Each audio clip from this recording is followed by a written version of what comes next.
Siddheshwar temple.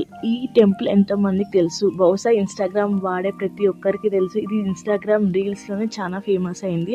So నేను dream చేశాను అనమాట, అది రియాలిటీగా మేనిఫెస్ట్ అయిపోయింది. సో ఇది కర్ణాటక అరబియా సముద్రంలో తీరంలో ఉండేది సిద్ధేశ్వర్ టెంపుల్ అనమాట.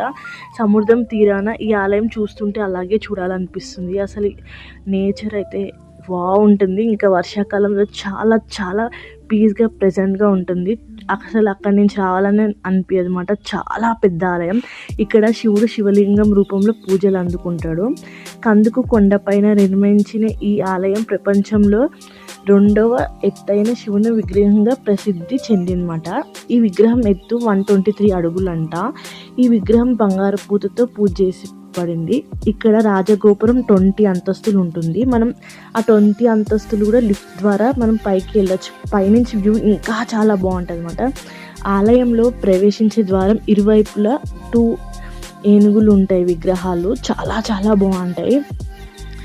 ఆలయ దాని సమాజమైన రూపంలో ఉన్న గర్భగుడి మినహా కొంచెం ఆధునికంగా కనిపించేలాగా పునరుద్ధరించబడింది అన్నమాట. స్థానిక పురాణాల ప్రకారం ఇక్కడ ముద్దేశ్వర్ లింగం శివుని అసలు ఆత్మలింగంలో ఒక భాగాన్ని స్థానికులను చెప్తున్నారు అన్నమాట. ఈ పట్టణాలలో ముద్దేశ్వర్ లింగాన్ని ముడ్డేశ్వర్ అనే పేరు పెట్టి